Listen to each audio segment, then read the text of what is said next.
Okay, so we're here again, starting another yoga session, and a bit different this time. Still got Therese with us, and we are going to do a roughly half an hour of restorative yoga.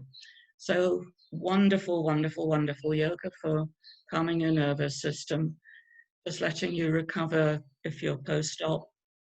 And I've known people who've been very bereaved use this for at least a year as they went through their grieving process. Not all the time, but doing a little bit of restorative yoga every day really helps. And certainly if you've been poorly, I've used it a lot since I had the heart attack. And I particularly like it because you can do it in bed. So you'll see how that works as I go through it. So as you can see with Therese, she's got around her quite a number of props. So I'm going to put this on the instructions anyway on YouTube, but what you can see there is the bolster. And Therese has got a rug, I think, down here. And another rug behind her, and then 2 pillows as well. If you have those blocks that we use in yoga sometimes, those are helpful for some people. I find them a little bit hard when I'm doing restorative yoga. I want soft and gentle, but if they're just the right height, then they're a good option. So you can see why I say that a restorative studio just looks like a fitter all the time, because got all of these things there. So I'm going to open up my screen share, and then we're only going to do about 5 or 6 poses, because once you're in a restorative pose, the idea is not like yin, which is holding the pose so it sinks through to the ligaments and the tendons and just gives them that bit of expansion and breath into them. Restorative yoga is using the props to support you. So the idea is just to sink totally into the props. This is no effort at all. They put you in the shape and then you soften into the shape. So the shape does the healing. You don't have to do any more than be there and allow your body to melt and soften. So it's a very undemanding yoga. And you can be in restorative yoga positions for, anything from 2 minutes to 20. Depends what's feeling right for you and your body. So we'll be doing these just for a few minutes each so that you get the feel of it. And anybody who wants to prolong their restorative practice can just pause the video, stay in a little bit longer, and then get it going again. So let me go to my screen share.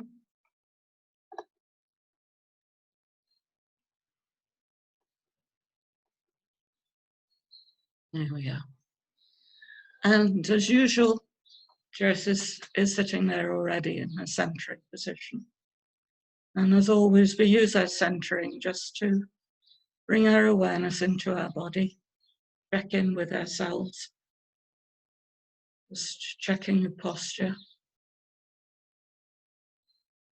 checking that you have the bit of length at your neck, that's slightly tucked in.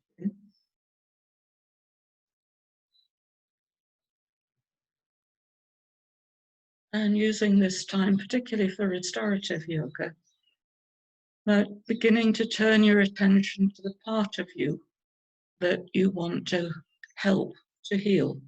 So it could be post-operative, and you're very clear where you want to send healing thoughts and support.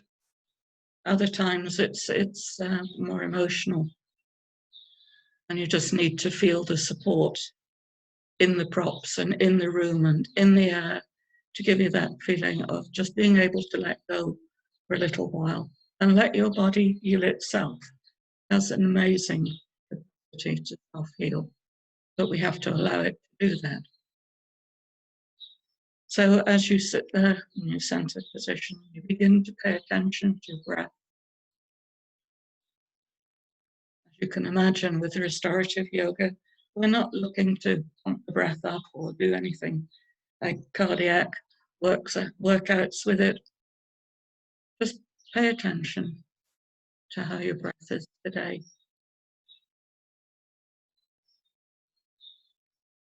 And if it feels doable and interesting for you, begin to let your body breathe you.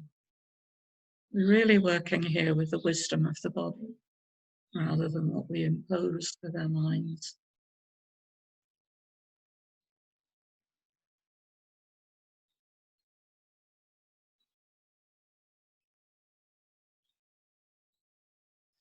Watching your breath, letting thoughts bubble up and pass like clouds in the sky, not trying to get rid of them, watching what they are and what they're saying, and then just wafting them away on a cloud until the next thought come up. And often the thoughts flow, start to go down a little bit. We allow ourselves this time. Not always, but sometimes it does, and it's nice.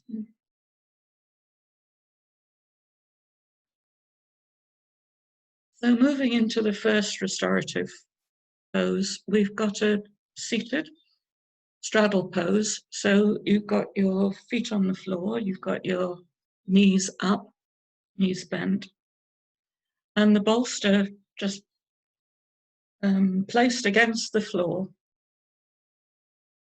Everybody's place of placing it will be different because of the proportions of your body. So just holding it there in place and letting your head drop forward onto it so that you're not putting energy into holding your head up, which is a heavy part of our body. And just leaning forward onto that bolster.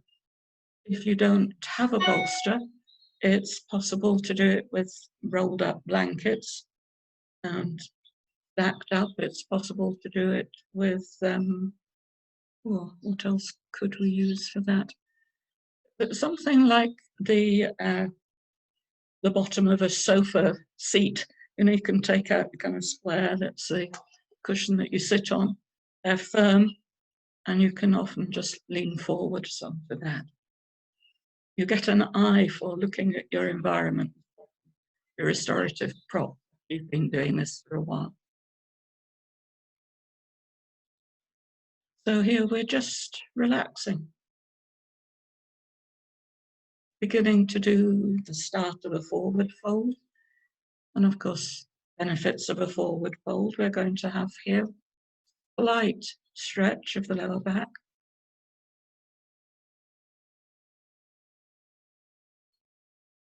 Slight compression of your internal organs against the tops of your thighs, which will benefit the internal organs when you release. So this is just gentle. And we'll stay in this posture for another 30 seconds. Just breathing, noticing whatever there is to notice, and allowing it to be as it is. No need to change.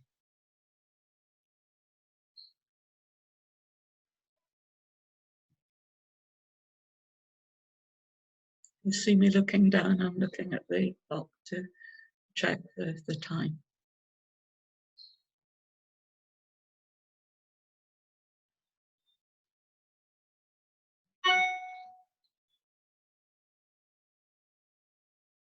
And then very quietly, still staying with that inward focus, begin to move yourself around into the child pose. So swinging your legs round onto your knees. It's helpful in restorative because you want everything soft. Seen me working, I'm almost always on a sheepskin. It's very much the restorative position. So you can, Therese, I know, doesn't need this, but if you like it, putting a blanket under your knees. Oh, she's going to demonstrate for us. So just softness so that there's no tensing in your body against something when you're in the posture, and it allows you just to relax and do it a whole lot better. And bringing that bolster or your pillows, 1 or 2 or even 3 stacked up, it depends on your proportions. Knees wide apart, I'm showing you with my hands, and bringing your head down, just turning your head whatever side's comfortable. So you can see from Therese's posture there that we've extended the forward fold and just gave ourselves a small challenge before and allowed ourselves to soften into it. And now we're going up a stronger forward fold, but still gentle, supported by the bolster, opening up back ribs so that we can start to get some air through to the back. Those ribs can get quite sticky. And a little bit more pressure to a different part of your abdomen as well. And that'll get the benefit as you release at the end of this. So we're going to be in this posture for 2 minutes in total.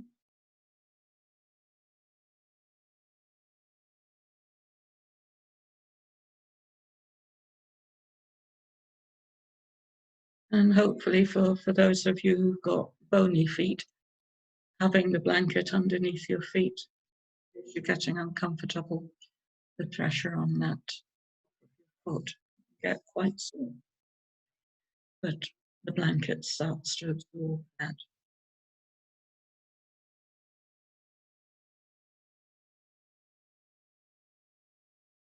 We've got another just a bit less than a minute here.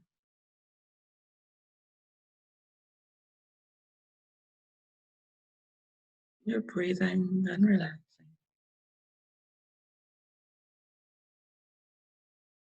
Just allowing what thoughts come and thoughts go.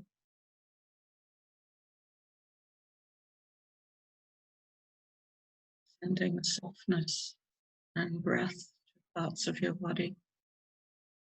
They feel like they need some help to heal. And otherwise just trusting the body to do the job for you.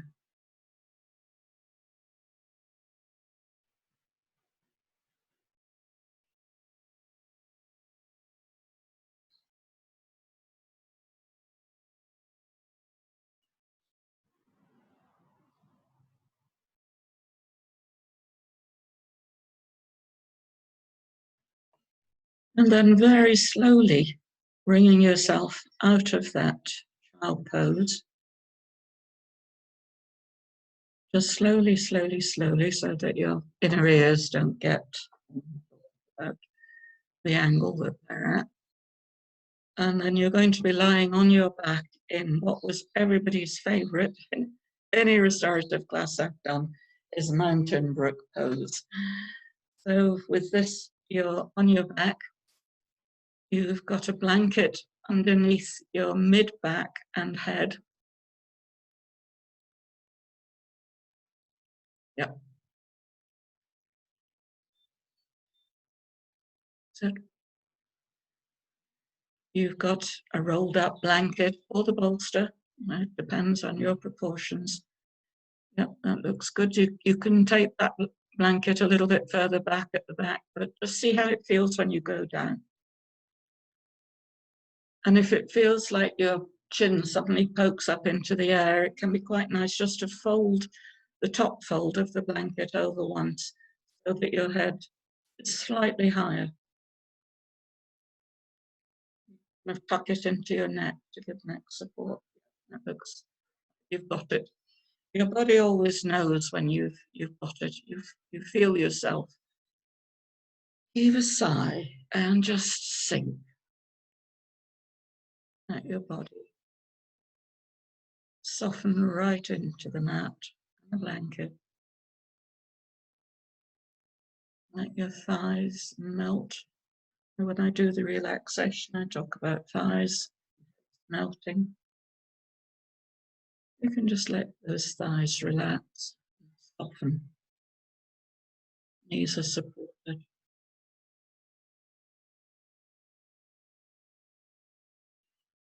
And then arms out to the sides. So this is wonderful as a heart opener, very gentle. Much more gentle, for instance, than the fish. But it's just as effective, because with the restorative, you're allowing so much time for the shape of the pose to do the work.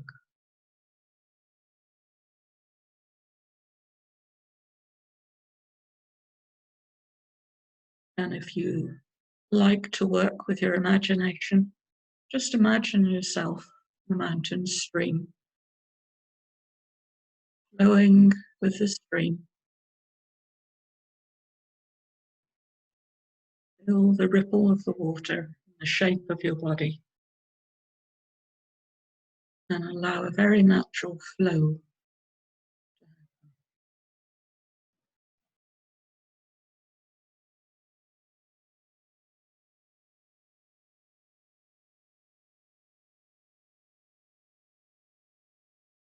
Again, we're going to be in this probably a total of 2.5 to 3 minutes, so we've got another minute to go.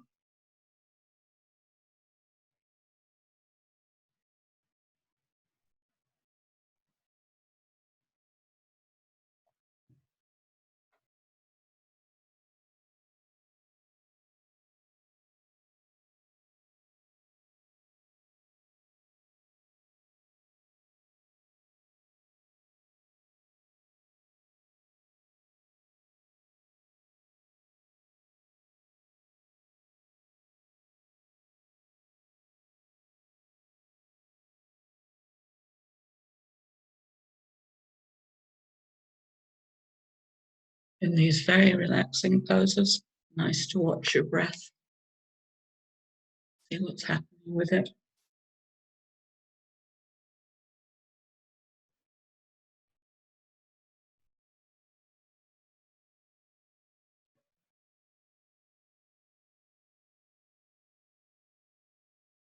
And beginning to turn your mind to moving slightly. You're going to be staying on your back and you're going to go into the bridge pose, but this time you're going to be using the bolster and maybe a blanket as well. It depends on the height that you want to take yourself up to.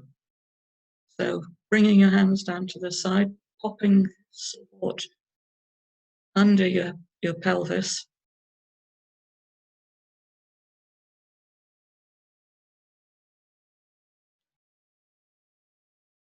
Yeah, and then try the bolster. That's it. Okay, using the blanket. Yeah. Lovely. Good. Arms back behind your head. So you're doing that opening up of the ribs here. So as far as healing is concerned, you're really opening up a lot of the and softening the rib cage so that your lungs can bring in more oxygen, and of course that helps any healing process. Getting yourself comfortable and balanced on whatever prop you're using.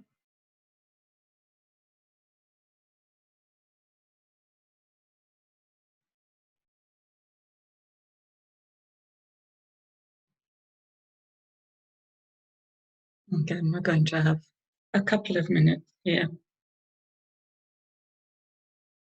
And you, of course, can have longer at home if that suits you.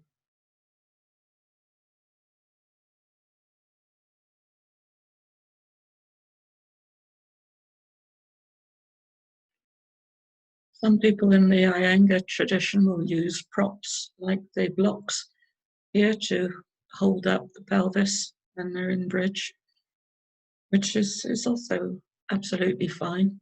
It's just me, I think, a bit of a wuss. I like it soft as possible. So I much prefer to use a bolster or a blanket rolled up.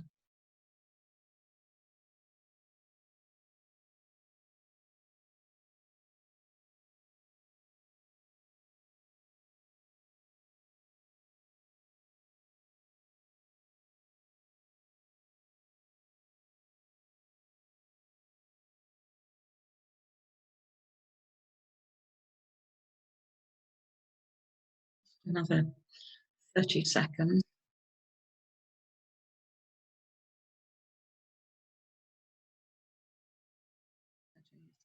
Quiet.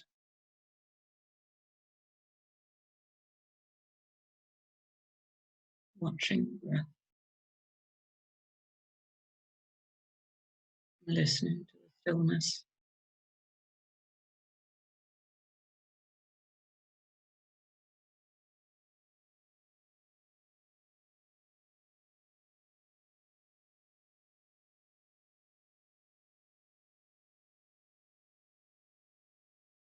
And then again, very gently and slowly lifting yourself off the props under your pelvis and beginning to move the props around, because you're going to be going into a twist now, but a very supported twist.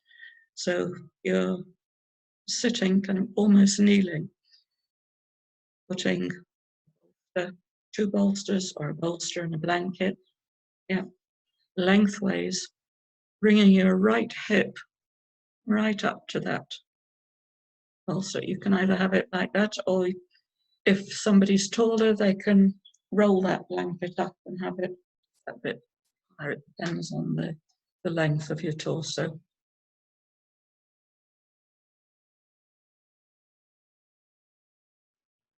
Yeah, just see what you feel. Sometimes people have to go up and down for a while just to get it right. Looks like you've made a good job. Yeah. And then you're bringing your right knee up close to that bolster. You're tucking the foot, your right foot, and near the calf and foot of your left leg is bent. And this is the most gentle twist in the world. You think what we normally do in our hatha practice is we're on our back, arms out at shoulder height, we've got our knees up and twist right over the center of the spine, at the lumbar region. And this, we're still twisting, but it's so supported.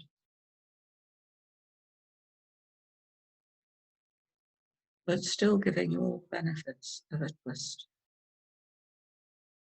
Internal organs having that bit of massage. Softening and mobilizing center of the spine.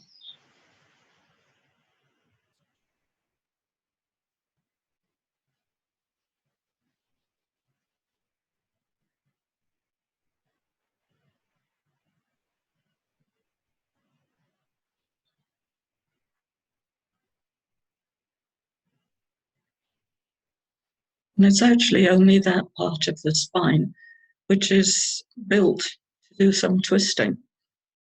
The top part of the spine and the bottom part, they're very much more firm, the discs, whereas that part of the lumbar is much more mobile and flexible. Always a trade-off with the skeleton. What allows mobility but less stability, and what allows stability but little mobility. So here that we're loosening up with the spine that gives us mobility.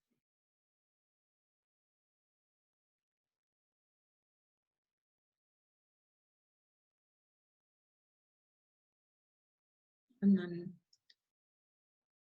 maybe a minute and a half, 2 minutes on one side, and then change to the other. Yeah, that's fine. 2 minutes.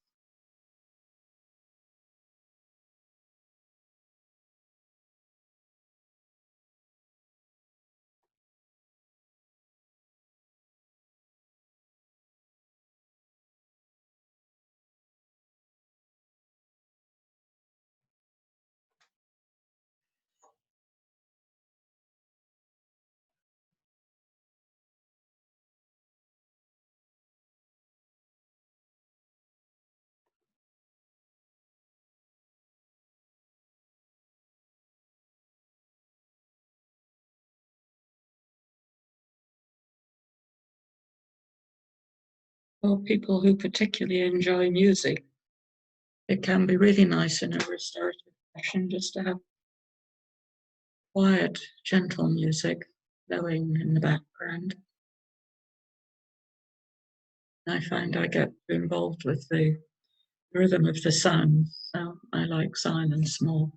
But it's completely personal choice what's right for you.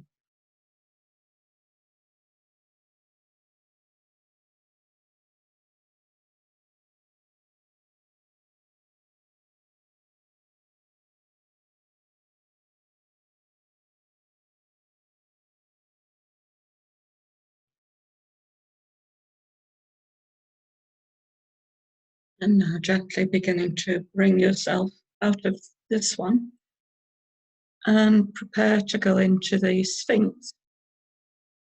And you're going to be doing the Sphinx on blocks. Different ways to do the Sphinx. You can use it with the bolster just under your ribs, which can feel very nice. Or as we've got demonstrated here, you can put it just at the top of your thighs and under your pelvis. And you can be resting your elbows in on something soft or one of the blocks if the proportion of your upper arm needs a bit more.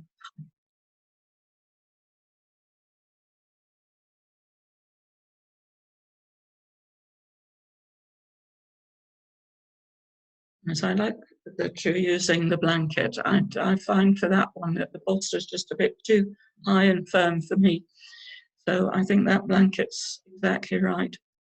And then the blocks just to rest your forearms.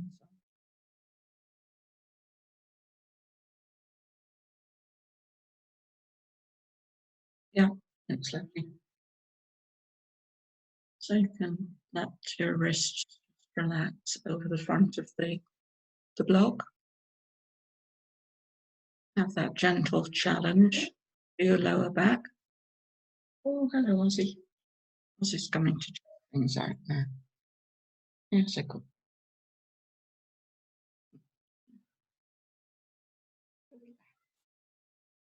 Yes. Oh, coming up to say hello. Okay. Hmm. We're doing restorative yoga. Join in. There you go, my boy.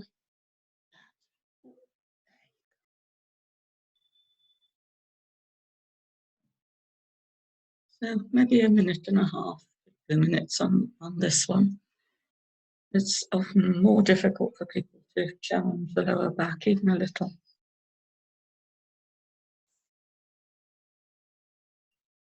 So with a couple of breaths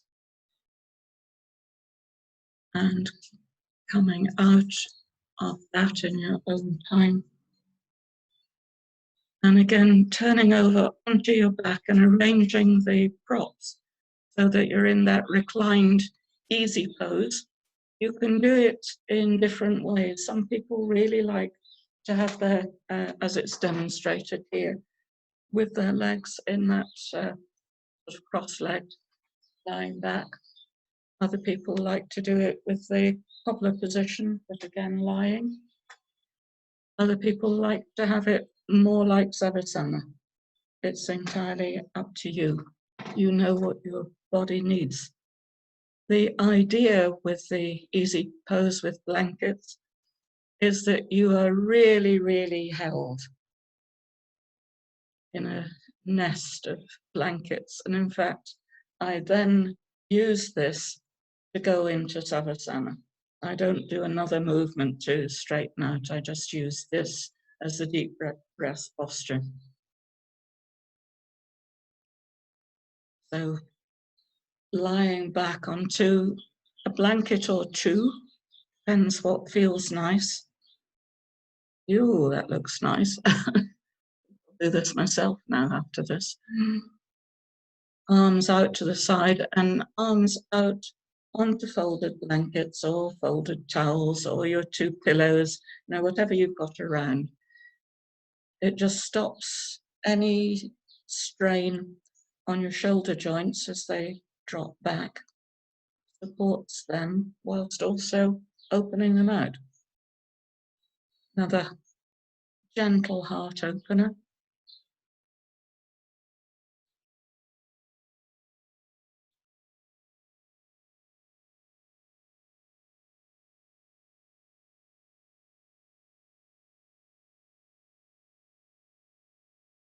So if I was in my studio, I would be now going on to talk people through a relaxation as I would normally do and use this as savasana.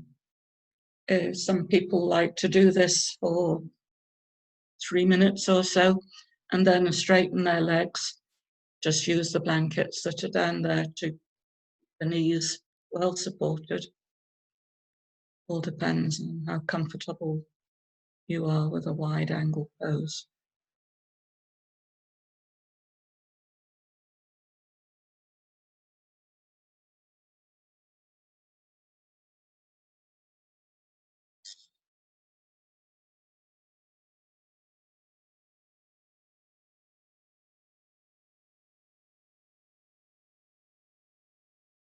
So we're just going to stay for another minute. And then I'm going to ask Therese to sit up.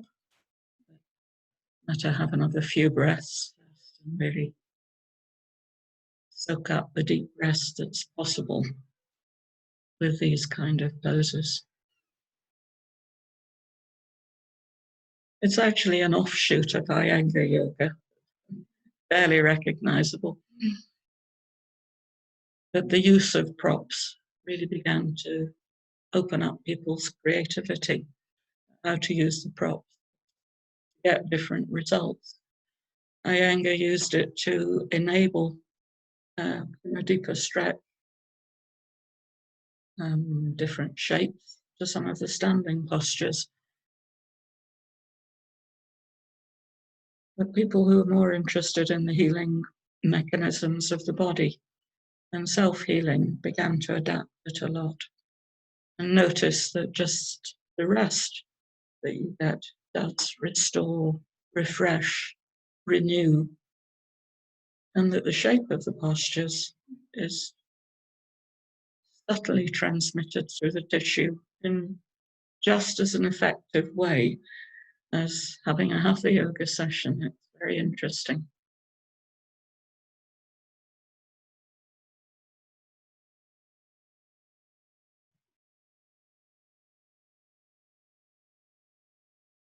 I had a lovely Ashtanga yoga student some years ago who was an extraordinarily graceful, elegant, strong yogini when she was doing her practice, but she was absolutely stuck on forward bends.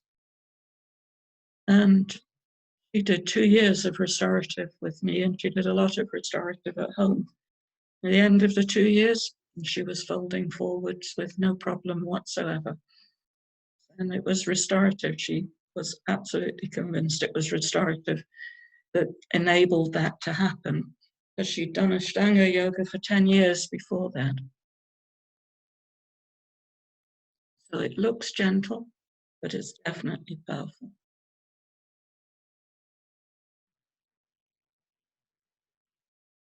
Okay, Therese, if you can bear to disturb yourself and come up. And then if you could put your mic on just for a minute, that would be really great. Great. There you go. And move the bit so that's it. Good. So can you say a little bit about how that felt in your body? It was utterly delicious. Yeah, the positions are very, very gentle, and they feel as though they're nurturing you. I love the props. The props kind of hold you so gently. I think having blankets and pillows is really lovely. It feels extremely nurturing, and as though you're being nurtured by the positions that you get into. Yeah, they're all very gentle. I loved them actually, all of them. They were the only one that was slightly that I felt as though I was doing a little bit of work was the Sphinx, but otherwise the rest were thoroughly gentle. Yeah, Yes, good. yeah, Yes, it is to be nurtured because so few people have a chance to be nurtured. Once we grow up, we don't tend to get that, and this is the way to do it. So yeah. it is my favorite is Thank restorative you. yoga. So Oh, I'm glad to share it with people. yeah, thank you, Elizabeth. I thoroughly enjoyed that. I'll definitely try these poses in the future, and just to like, I think we're just taking like a half hour out of your day to, especially if you're stressed. I can imagine it would be incredibly beneficial because your mind just slows down Yes, and it you does. relax. Good. Yeah, yeah, lovely, Good. lovely. Thank you. Yes, and I Thank didn't you. pay her to say that. Okay, Therese. Thank you. So we'll say goodbye to you, and then I'll switch the recording off and leave you all at home to enjoy. Now, where's my recording?